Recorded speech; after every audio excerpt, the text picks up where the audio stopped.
Welcome again to another episode of Jim Merritt's Indiana. I'm Jim Merritt. Today we're in Muncie, Indiana, talking about Ball State's taking on the responsibility of making Muncie schools better again, and the very best. They have get great results, but I want to know how that happened. I watched this legislation. I participated a little bit. I voted on it when I was a state senator, and there was a mountain to climb there. They had an enrollment that was really declining. The 2,300 students were living in the Muncie School Corporation area that chose to go to school outside the corporation. Their revenues were declining, and their academic performance it really hit the basement. Dr. Mearns, the president, Jeffrey Mearns of Ball State University, is with us today, and we're going to talk to the whole team that has made it such a success in the last 2 years. And we're going to also take a look at what can happen in the future. It's exciting up in Muncie because Ball State really is a teaching college, and this is right in your bailiwick. Dr. Mearns, talk a little bit about how House Enroll Act 1315 several years ago, started us on the path to success. Well, it began, as you know, in the spring of 2017 for the reasons you described a moment ago: declining enrollment, fiscal management that wasn't keeping up with the decline in revenues. I think in the previous 10 years they'd only balanced the budget once. They had, as you remember, one of the real tipping points was the pre-existing administration had diverted more than $9 million of a $10 million capital bond to plug those holes in the operating budget. So in that spring of 2017, the legislature passed a statute to give the state the responsibility to manage the fiscal operations of the school district. They weren't able to turn it around, so in the fall or December of 2017, the state took full control, and that led to House Bill 1315. And the key elements of that transition to create the partnership was to convert from an elected, 5-person elected school board to a 7-person appointed school board. And it's our responsibility, mine as the president of the university and the board of trustees, to appoint outstanding school board members. You know, our goal was to find people with complementary skills, diverse backgrounds, but a single shared common commitment to providing an outstanding education, public education, to every child here in Muncie.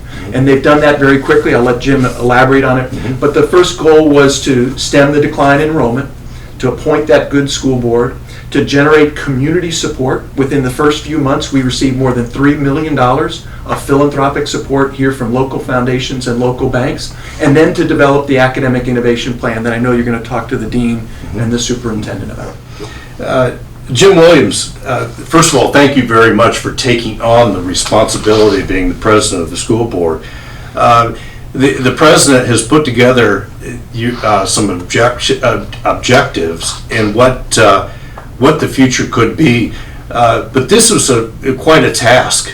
How did you start, and how did you evaluate, and where did you start? And raising $3 million was a terrific feat. That gave you a good foundation, didn't it? It certainly did, and I would point to President Mearns for that, and he would say it was some of the easiest fundraising he's ever done, in part because of the reputation of Ball State University, and people were able to have faith and trust in Muncie schools and in the partnership that had been formed with Ball State. And that, candidly, when we start talking about the board and where we started, we just built on that natural trust that was in existence throughout the state and across the Midwest in Ball State University and its place as a preeminent teachers college, which Dean Murray will address in a moment. But so when people in the community looked at this partnership, and President Mearns received some emails, I think, at the time it started, from parents who said, thank goodness, we have faith that the community is going to be okay. Mm-hmm. And we immediately saw a flattening in the enrollment decline. Now, the board has been able to balance the budget. Starting in 2018, the budget's been balanced every year. We've managed to sock away a significant amount of funds into the rainy day fund, and the state was generous enough, through your efforts and those of your colleagues, to work with DUAP to get a $12 million loan. And remarkably, we're in a position where we are seriously examining paying that off early. Now, that the maturity date on that loan, I think, is 2028, and here we are in 2021, and we're looking at making a significant chip away at that next year, if not pay it back. When we look at teacher retention, recruiting and maintaining an excellent faculty is critical. Our teachers had not had an adjustment to compensation in 10 years when we took over. We have managed to adjust compensation every year, and again, thanks to the legislature in this most recent session, we've brought our beginning level salaries to $42,000. The state was encouraging 40. We're at 42. We've given, as I say, raises each of the last 3 years, and our teacher retention in 2016-17 was hovering mid 60%. We're now, our teacher retention is close to 90%. Wow, that's fantastic. So that's a fantastic outcome. That's got to be one of the highest in the state. I don't know. I don't know if we're highest in the state, but we feel very pleased with the percentage of where we are right now. The other unique thing that the board did in response to Dr. Kwiatkowski's urging was we started adjusting compensation in April as opposed to in the fall of the year, so that we could recruit in those summer months. Absolutely. As opposed and keep. And then finally, and this is the critical nut, long-term, and it is a long-term poll. I mean, you're talking, as my friend Dave Shane, who's active in education, says, Mind trust. yeah, it's this work won't be done in your lifetime, Jim, and he's right. But community engagement, family engagement, and we've made significant inroads there, but that work continues. So we're very pleased. Well, you have every right to be pleased. Pleasure to introduce to you Anand Murray. He's the dean of the Teachers College, correct? Correct. And Dr. Leanne Kwiatkowski. And Leanne is well known all around the state of being an excellent educator, and she's the superintendent of the Muncie School Corporation. Talk about teacher retention and just how you approached creating a new world for Muncie schools. Dean Murray? I think I'm going to pass it on. Well, I'll take it back. First, we came together and we created an academic innovation plan along with a strategic plan. And there are 3 parts to that plan. Well, with our academic innovation plan, we got a lot of community buy-in or input. And so our United Way of Delaware County interviewed parents from all across the city, and that helped inform that plan. We also had an academic innovation council made up of faculty at Ball State University as well as Muncie Community School teachers and administrators, and we gathered input from them.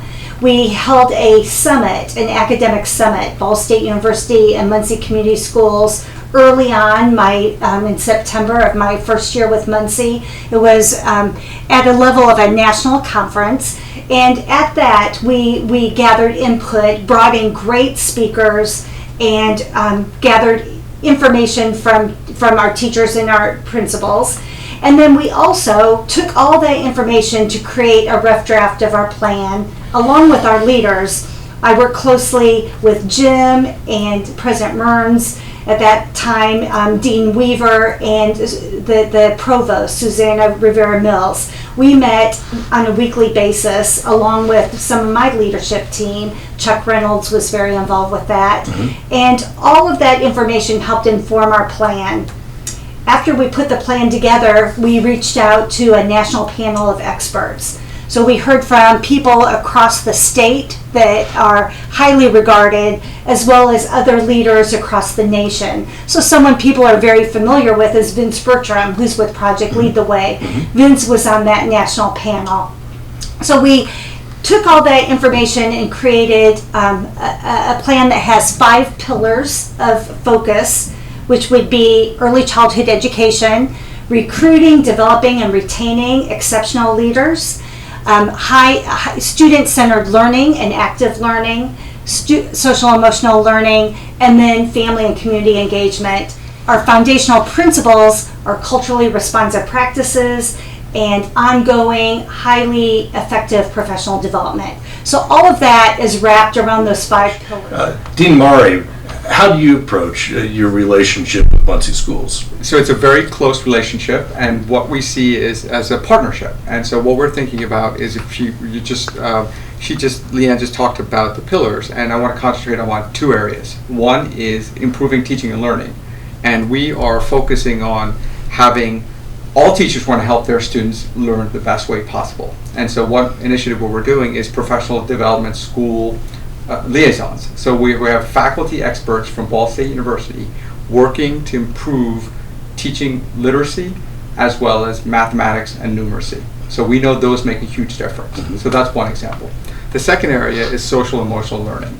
We know that you have to educate the whole child, and if you're just concentrating on just teaching and learning without thinking about how well they're feeling, how well they're fed, how well their social relationships are, it's not going to be as successful. So we're focusing on that area. And so we have a lot of expertise on both improving teaching and learning and social emotional learning on campus, whether they're a teacher's college or across the university.